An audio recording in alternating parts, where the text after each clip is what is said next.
In the context of unsupervised learning, a very frequent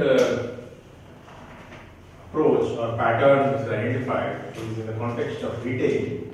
The idea is called market basket analysis, or also popularly known as association rule mining.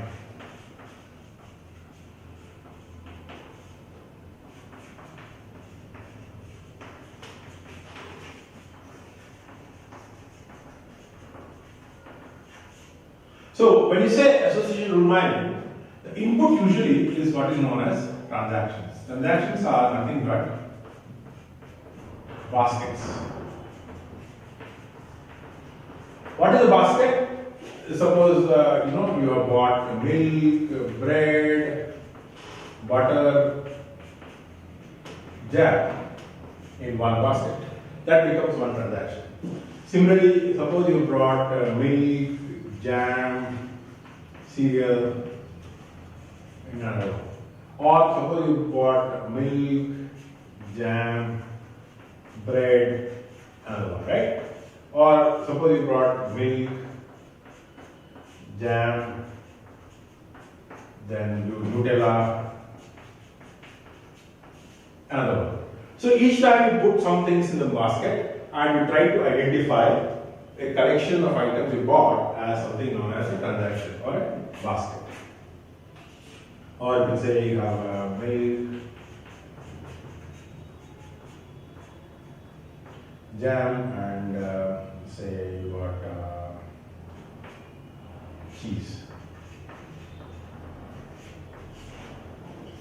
So what in market basket analysis we do is we try to identify opportunities to upsell things to customers. When you say upsell, if somebody is buying something, what is the thing which is most likely to buy you must have forgotten? Or we try to use the past history of buying from other users or the user himself and try to identify what other items he usually buys along with that, and maybe he has forgotten and try to upsell the same thing to him. So what market basket analysis gives is a way of identifying the baskets which people have bought and use the data to identify what is the set of items which can be cross-sold or upsold to the customer when he's coming with something like an incomplete basket in their purview. So in that sense, you typically have a concept known as, if somebody has already bought a set of items, then can we sell more number of items to the same person? And such a rule is what is something we call as association rule, which you try to extract from the raw data of transactions. So X can be a set. It can be a set of items. Say for example, you have some milk or milk and bread, or it can be simple milk. Depending upon granularity of items which he has already bought, X can be a set. Similarly, Y also can be a set. You can say either you're saying jam, cereal, or you can just say jam.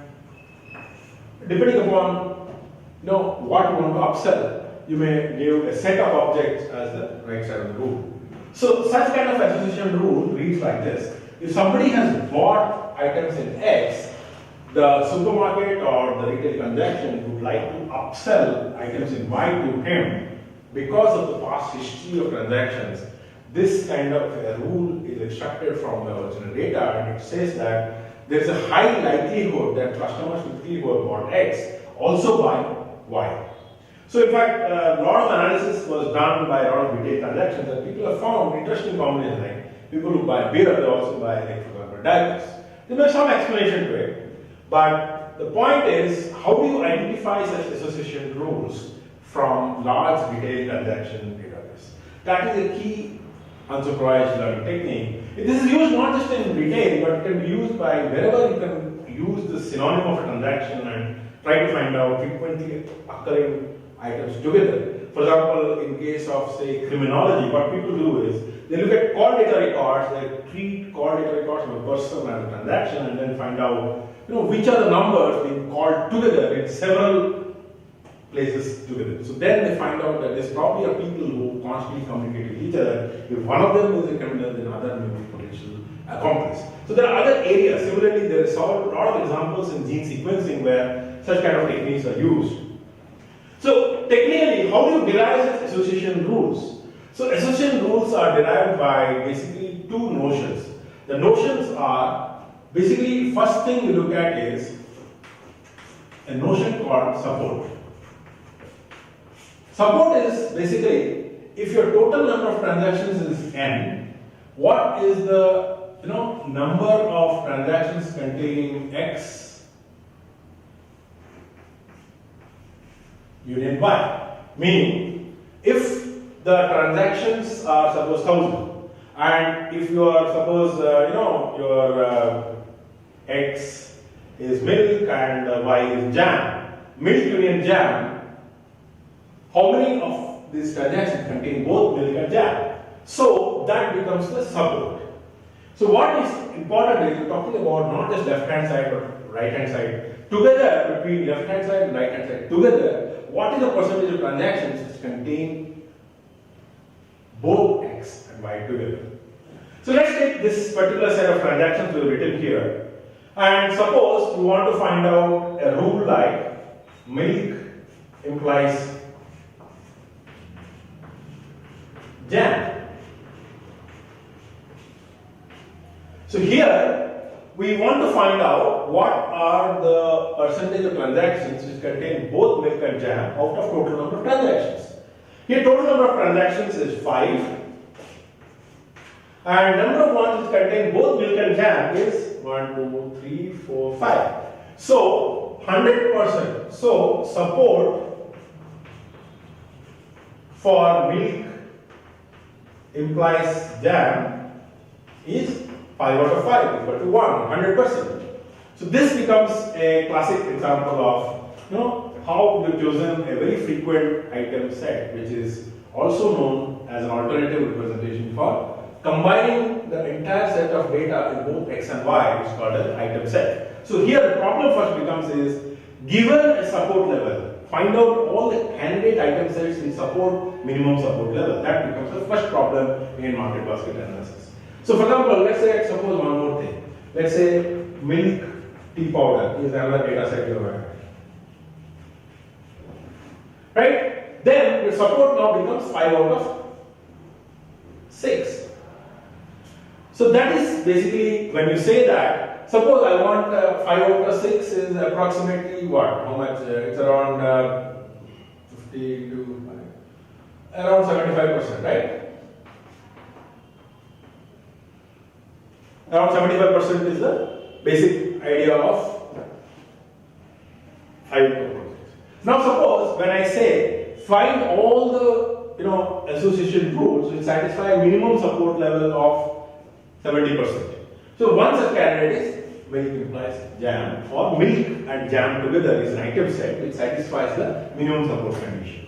So we see support is very important criteria for first level of filtering association rules. Now comes, once you have selected the item sets which is x union y, what is the set of rules you can form? For example, if you have milk and jam as the item set you have discovered,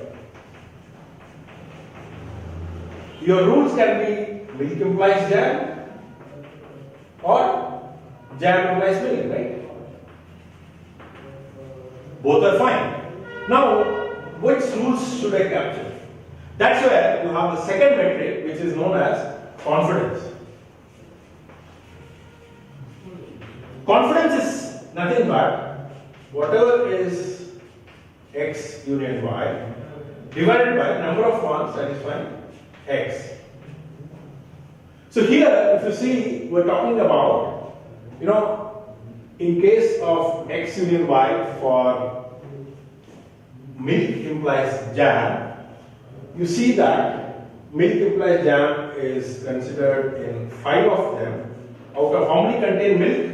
It contains 6 of them. On the other hand, if you talk about jam implies milk, the support becomes jam implies milk. Jam and milk are together occurring in 5. Out of how many are contained in jam? It's contained in 5. So this is 100% confidence. Suppose we want to choose among the rules which only have 100% confidence out of the item set of milk and jam, then only one rule qualifies, which is jam implies milk for this modified data set. So it is important for us to understand that the determination of association rules in a market basket analysis is governed in two steps. One is basically identifying the item set, which is X union Y, then finding out confidence threshold satisfying rules for the form X implies Y. And in item set formulation, it's called frequent item set determination, and it is the first stage in usually. And that's why we use a particular algorithm called a prior, which is basically formulating the K item set of K items and which satisfies the support threshold. So a priori algorithm states very simple thing, saying that for any K item set, all the subsets of it are again frequent item set, whether it's K minus 1 subset or K minus 2 or up to 1 level item set. If it is unary, if it is 2, if it is 3, if it is 4. So all subsets of a frequent item set are also frequent item sets. So what happens is this allows us to create an iterative approach to building the frequent item set. So what it does means you start with item size of set 1, which satisfies the minimum support condition, then expand to all the possible binary combinations, remove those which do not satisfy the support threshold, only keep those which satisfies the support threshold, then again expand them to 3 array, and so on till you reach the K, and you are assured that you finally have a K item set which is satisfying the frequent item set condition, and from that frequent item set condition, then you can go on to say that, okay, out of the all possible rules of the form X implies Y, you find out those which satisfies the minimum confidence criteria. So that way, in the iterative procedure, first you find out frequent item set, then out of the frequent item set, you go and find out those confidence rules which satisfy the minimum confidence. So that way, in the end, you generate only those rules. Like here, we say 100% of the confidence required. So jam implies milk is the most, important rule which you can generate from the original data set.